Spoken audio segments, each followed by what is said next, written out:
Welcome to the graduate course Engineering Analysis, part of the University of Connecticut Master of Engineering program. The topic of this engineering analysis will be information extraction, and we're going to use this text, the details of which are going to be available on the course website. And I'm Jacob Bar Shalom, the author of this textbook. And what we are going to do now is follow the presentation view graphs. The textbook itself is like a superset of the view graphs. So we use a subset of what the text covers.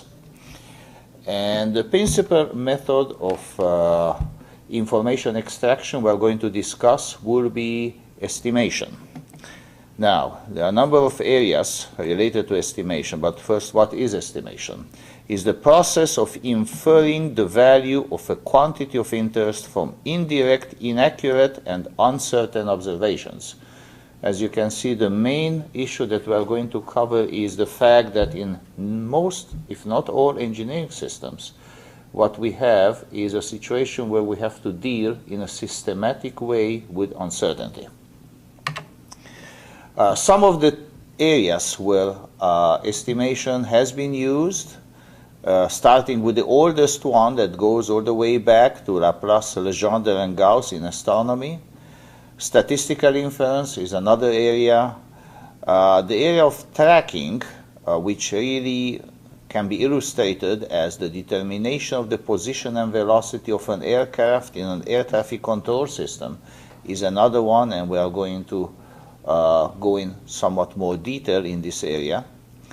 And the control of plans in the presence of uncertainty, whether it is just noise or unknown parameters, parameter identification, state estimation, all rely on the techniques we are going to discuss in this course. And there are a few other areas in communication theory, signal processing, image processing, and so on. Now, more rigorously, estimation is the process of selecting a point from a continuous space, which we can call the best estimate. Decision can be viewed as the selection of one out of a set of discrete alternatives, the best choice from a discrete space. However, to make things a little bit more uncertain, we can talk about estimation in a discrete valued case with the possibility of not even making a hard choice, but obtaining what is called conditional probabilities of the various alternatives. So really what we have is estimation and decision, two areas which are overlapping, and techniques from both areas will be used simultaneously in many practical problems.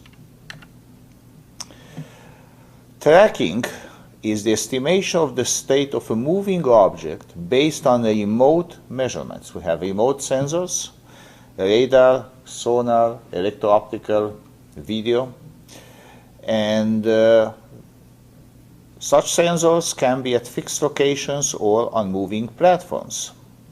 Now, at first sight, tracking might appear as a special case of estimation, but it is significantly wider in scope, because not only does it use all the tools from estimation, it also requires extensive use of statistical decision theory. When some of the practical problems are considered, one such problem is called data association. Which is my measurement? In remote sensing, we obtain the measurements from remote objects, and it is not always true that we know the exact origin of those measurements. So sometimes we have what's called measurement origin uncertainty, in which case the which is my measurement question is very relevant. Filtering is another terminology, another area which really is estimation of the current state of a dynamic system. The reason for the use of the word filter is that when obtaining what we call a best estimate from noisy data of certain quantity of interest, the thing we are doing is we are filtering out the noise. So the term filtering is used in the sense of eliminating an undesired signal, which in this case is noise. In other situations, it can be a different undesired signal from an undesired source, which is not of interest to us. The next area that is closely related to what we are going to cover is navigation. This is the estimation of the state of the platform, which is called ownership, on which the sensor is located. This would be the answer to the question, where am I?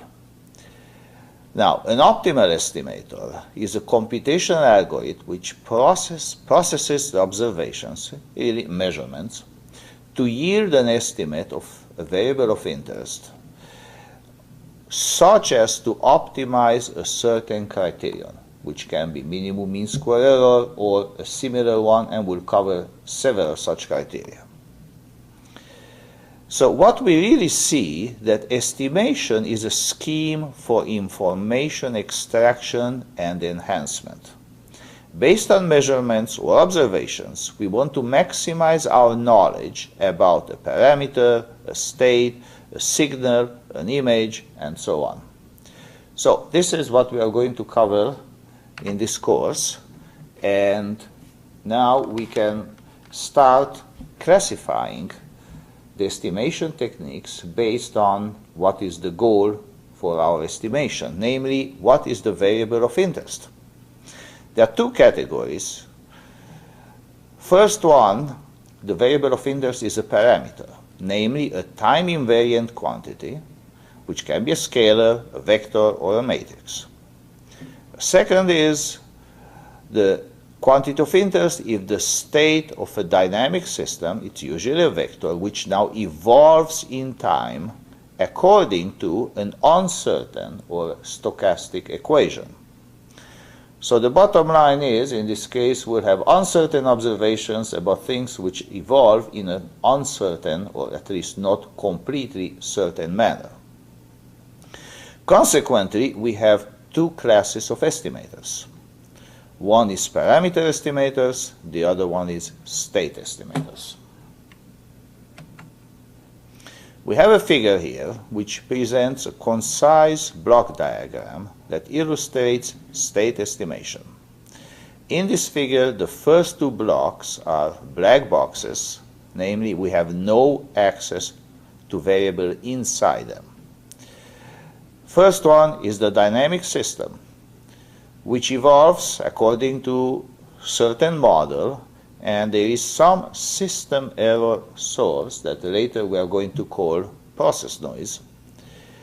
And what characterizes a system is the state, but we don't have direct access to it. Now we have a measurement system. Unfortunately, this system is also prone to sources of error, and as the measurement errors here, we'll call it later measurement noise. Out of this come the measurements. So now we have access to these measurements, but they are imperfect, and this is why we will use a state estimator. The state estimator will use prior information. We have a statistical description of the various uncertainties in the dynamic system, in the measurement system, as well as models for those. So with all this information and the real data measurements, we are capable of, or will be capable of coming up with state estimates and the uncertainties associated with those estimates. Typically will be, in statistical terminology, conditional means and conditional variances. So with this, we can see that we extract the information and we enhance it. Therefore, what we want is, the goal will be to come up with a state estimate such that the state uncertainties are as small as possible, and we'll quantify these statements very soon. Okay, here is a long list of applications of estimation in combination with decision theory, and We have trajectory determination in tracking or surveillance. We have navigation in control systems, guidance, attitude control, pointing of sensors. We have steel making. We have chemical, nuclear, industrial processes, and so on. In power systems, we have uncertainties, and we have to estimate the state of such systems. Failure detection, again, we don't know exactly which failure modes might have arisen. Therefore, we have to estimate what's happening in a system. Signal processing, image processing in communications, mostly wireless these days. In biomedical engineering, there's a lot of image processing that has to be done, and decision whether there is a malignancy, for example. All these can be significantly enhanced using the techniques we'll discuss in this course. In operations research, that's typically optimization under uncertainty. We have such problems. Mapping via remote sensing, you've got to take images and register them without ever having a perfect idea about what's happening there. You will have uncertainties and you would like to minimize them. Geophysical problems and so on. Econometric systems have a lot of uncertainties, and same state estimation is used there. Demographic systems and so on. Now we'll start with a preview of estimation filtering area, and it will be a bird's eye view without equations, just present the way those variables relate to each other. We'll start with the least squares technique originated by Gauss and Legendre for parameter estimation, motivated by the study of the motion of heavenly bodies, to Kalman filtering for test estimation, which is the new technology that emerged in the 1960s. So we'll just stress the concepts here. So again, what is estimation? The process of inferring the value of some parameters which characterize, for example, the motion of a heavenly body. And we know that the 6 parameters of planetary motion are 3 position, 3 velocity, and they evolve in a predictable manner. Or the state of an object, for example, an aircraft, which evolves in a not completely predictable manner.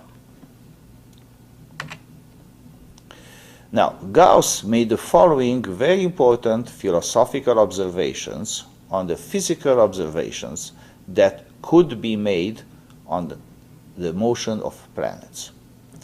So our observations are the measurements. And we can say that if the observations were absolutely correct, the parameters could be determined with perfect accuracy from a minimum number of observations. We know that we need n equations, which really is n observations for n parameters. Then, subsequent observations would confirm, but not correct, the values obtained for the parameters. However, since all our observations are only approximations of the truth, we should combine more observations than the minimum necessary to determine those quantities, because this way we can determine them more accurately.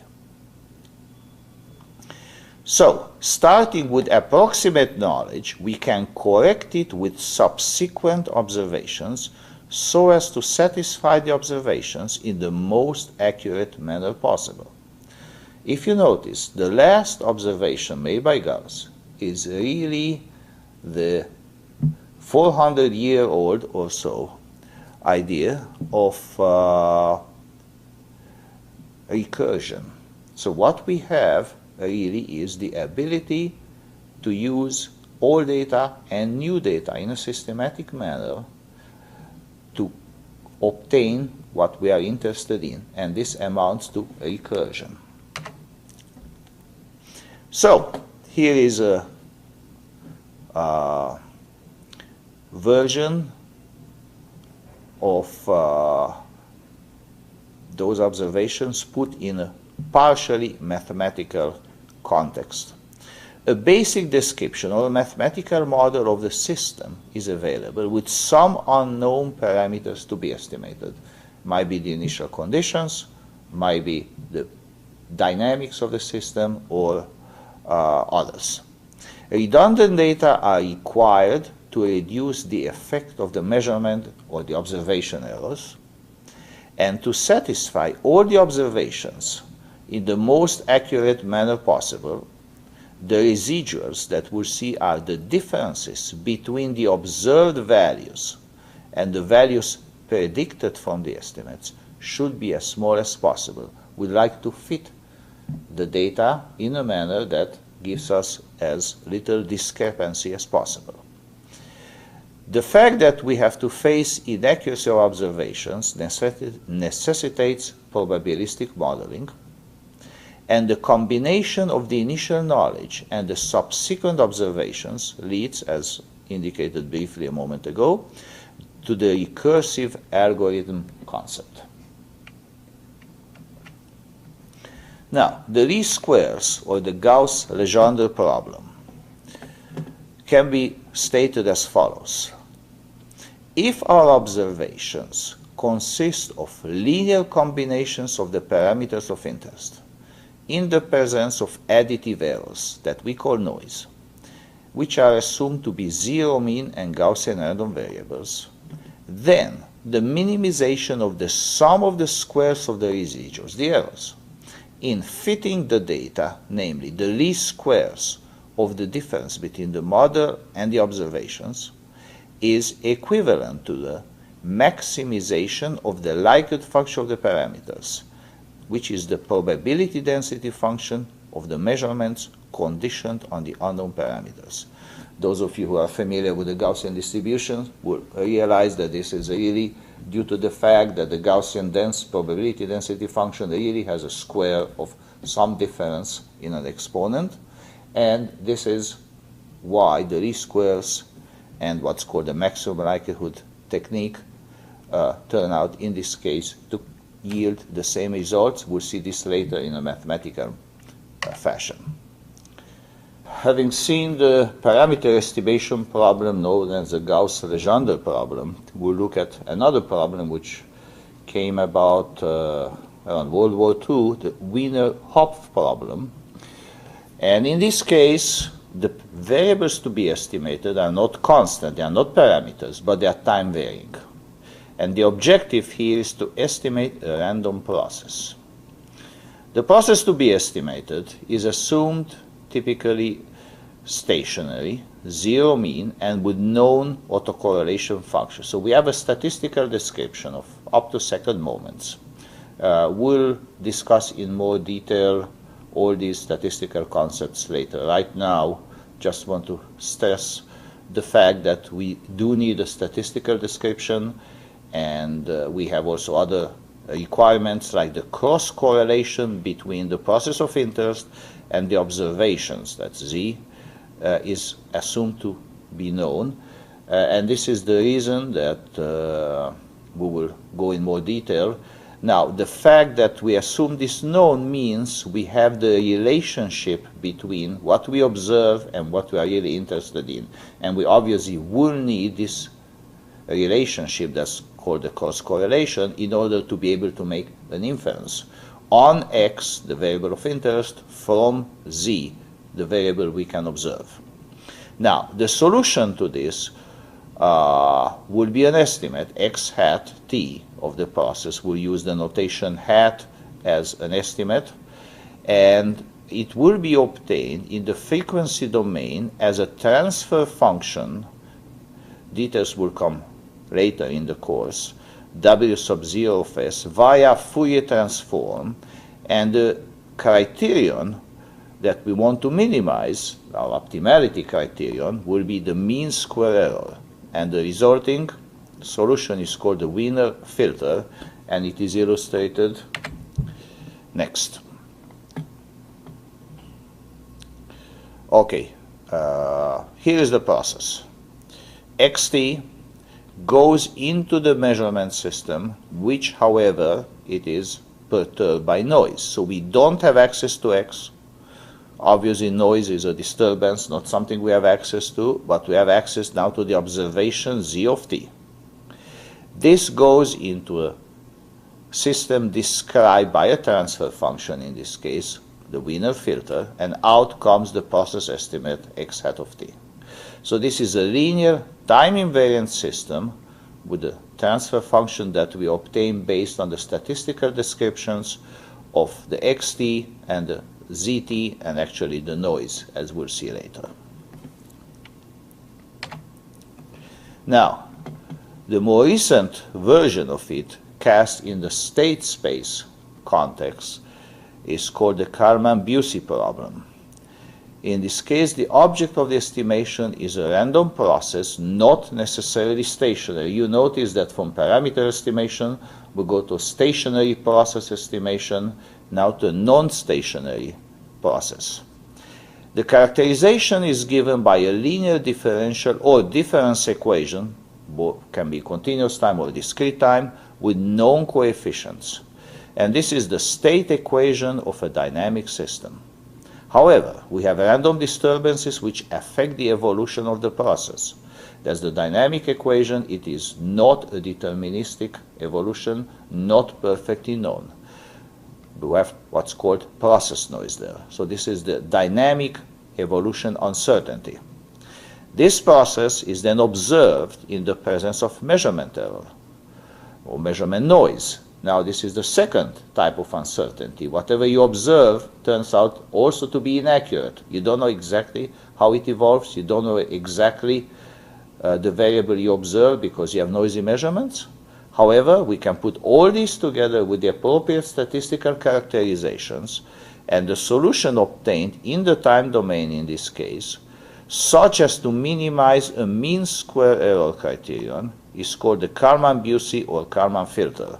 That's Kalman-Bucy is the continuous time version, Kalman is the discrete time version. Now, let's go back to the least squares estimation problem. And there is a standard or a batch solution. And now we'll have a quasi-mathematical description of the problem. So the LSE least squares estimation problem consists of the following. We have k measurements. Each of them is an m vector of a constant parameter, which is an n vector. Then the least squares estimate of this unknown parameter is obtained by processing simultaneously the entire measurement set. That's a k times m vector, which can be big because k can be very large.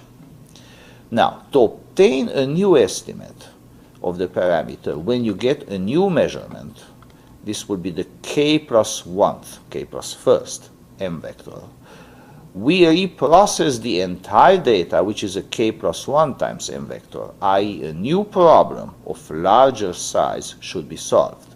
Now, you can already see that this is not a very attractive way of tackling this problem. So, what we are going to do is, later, we'll show there is an algebraic equivalence between the batch solution and a very elegant recursive solution. So the batch least squares estimation solution can be rewritten. There are some requirements like the noise components in the k sets of measurements should be uncorrelated. This is commonly satisfied in most engineering systems.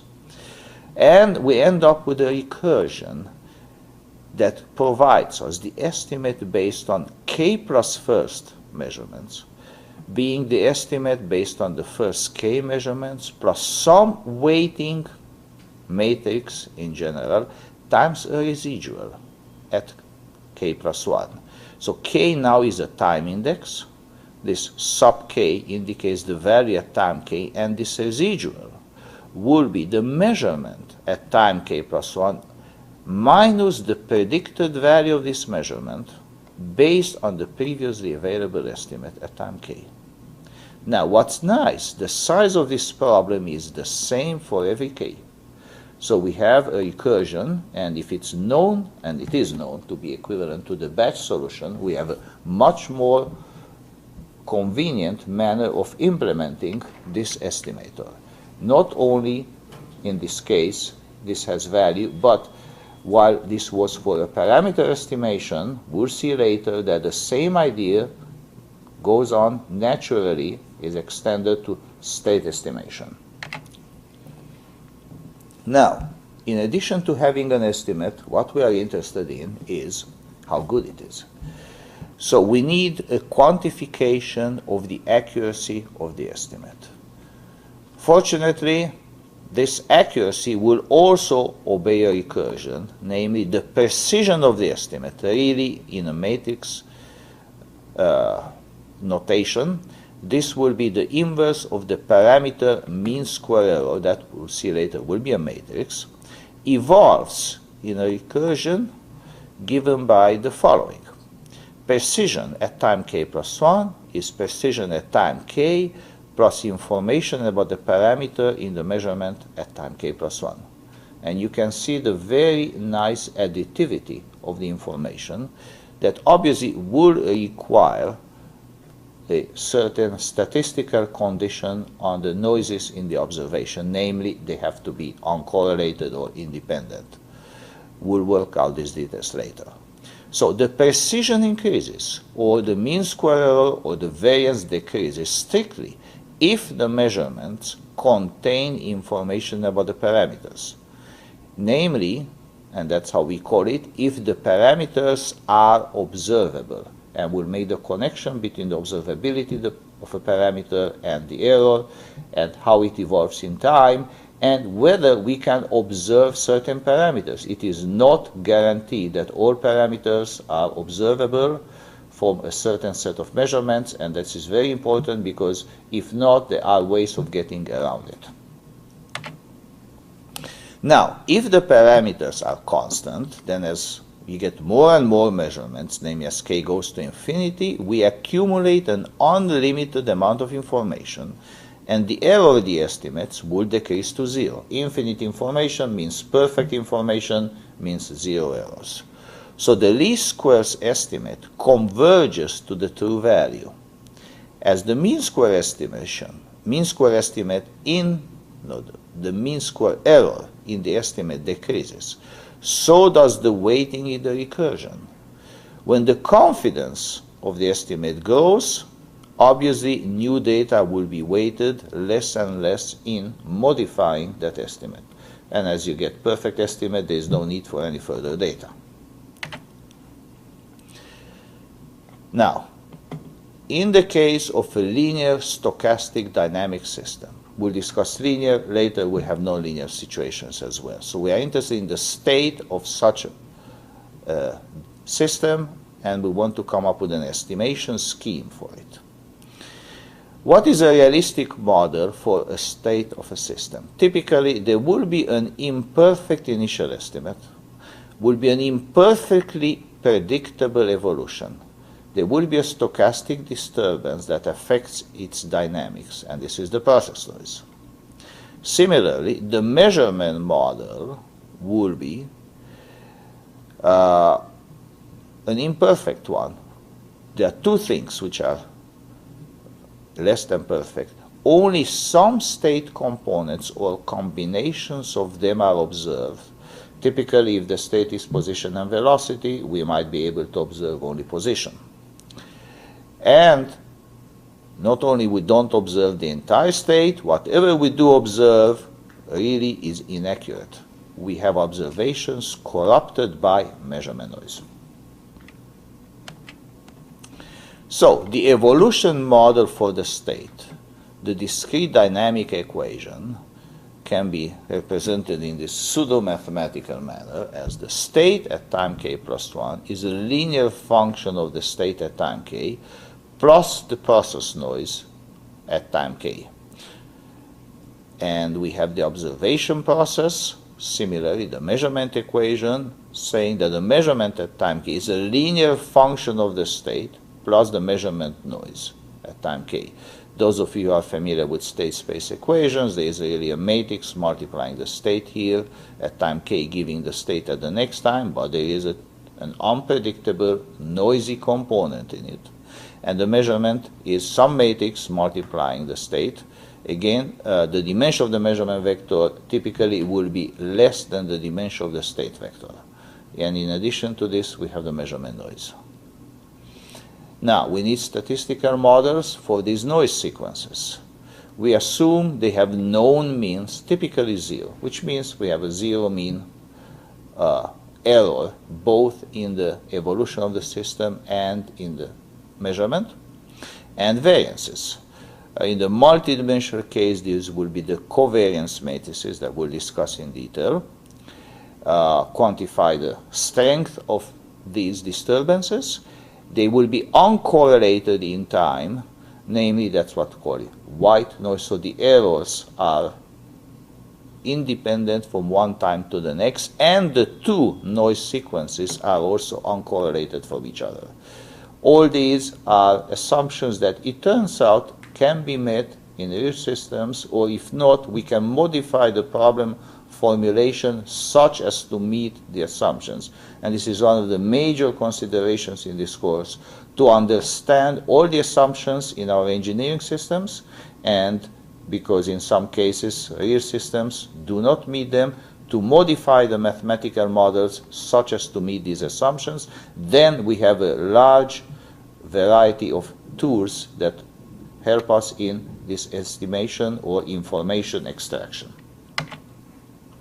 Now, the solution to this state estimation problem, and we'll present you one in discrete time for convenience, that the discrete time Kalman filter KF is a shorthand notation, will compute the best estimate of the current state, again in the minimum mean square error sense, based on the measurements up to the current time, and this is what is denoted as state estimate at time k. So the Kalman filter recursion is as follows. State estimate at time k plus 1 is the predicted state to time k plus 1 from just prior to the availability of the measurement at k plus 1, that's the k plus 1 minus just before time k plus 1, plus the weighting, some kind of a matrix that we'll see later in detail, at k plus 1 times the residual at k plus 1. What is the residual at k plus 1? Is the measurement at k plus 1 minus the predicted value of this measurement at k plus 1 based on what we knew just before time k plus 1. So you can immediately see the remarkable resemblance of this Kalman filter to the least squares recursive, the recursive version of the least squares estimation. And here it is. The least squares estimation recursion is parameter estimate at k plus 1 is parameter estimate at k plus weighting times the residual. So with this, we really have a nice connection between the parameter estimation and the state estimation. Now, the accuracy of this estimate, again, we call it precision, which is the inverse of the variance in the scalar case, will be the inverse of a covariance matrix in the vector state case, is as follows. Precision at k plus 1 is precision just prior to time k plus 1, plus what we call the information about the state in the measurement at k plus 1. So again, we have the same nice additivity property, and this is very important to remember. It hinges on one of our assumptions we just indicated before, that those noises are uncorrelated in time. So every time you have a totally new disturbance, and whatever information you get, it turns out, does enter additively into this equation. Now, what about the filter gain? This gain reflects the relative accuracy of the predicted state versus the new observation, because the filter gain really provides us the answer as a linear combination of what we knew before the measurement and what the measurement gives us. So that linear combination, quantified by this filter gain, will tell us the following thing. The new or the updated state estimate will be the optimal combination of the entire past data, and it turns out the predicted state is what is called the sufficient statistic. That's all that you require from the past data, and the latest measurement. So this is what the gain says, the optimal combination of all data and new data. The sequence of the operations in the Kalman filter, we'll see it in the figure in a moment, and before seeing the figure, we have to indicate that we have calculations involving the state estimate which use the measurements, and obviously they have to be done in real time. However, and here's a very fortunate thing, the calculations involving the variances or covariance matrices in the multidimensional case, which is the quantification of the precision of our estimates, are data independent, and they can be done offline even before the data are obtained. Just knowing the statistical characterizations of the various things entering into our system, various noises, it turns out, that's all it's needed, we can calculate those things, the variances of these estimates, or the precision. We can pre-compute them using the statistical descriptions, the variances of the noise components, before we ever see the first piece of data. And here is the block diagram which describes the sequence of the operations in the Kalman filter. We have the state estimate at time k. From it, we come up with the predicted state 2 time k plus 1 from what we knew just before that time, and that's called predicted state. From this, we can calculate the predicted measurement, again, at time k plus 1, given what we knew just before time k plus 1, that's the minus here. Now something comes in from the outside, and this is the measurement at time k plus 1, which can be combined, as we have seen before, between the predicted state and the measurement. Using the filter gain, we can come up with a nice linear combination that gives us the new updated state estimate at k plus 1. Now, the second column represents the calculations of the precision. We have the variance of the state, and the terminology used here is for the scalar case for convenience at time k. From this, we can calculate the variance of the predicted state at time k plus 1, knowing, or based on the information just prior to that time. We can calculate the variance of the predicted measurement at time k plus 1, knowing, having the information just prior to that time. We can calculate the filter gain, and you can see the filter gain will go into the new state estimate because it combines these two things, the predicted state and the predicted measurement and the new measurement into the new state estimate. This filter gain, after it has been used here, will be used to calculate the variance of the new updated state. So this is the sequence of the operations in the Kalman filter, and as you can see, the left column uses data from outside, the right column runs on its own, does not need any external input except obviously the initial variance. That's, any recursion requires an initialization, but it feeds into the recursion for the state estimate. So this is why the second column, the precision of the variance or the covariance matrix calculation, can be done entirely offline.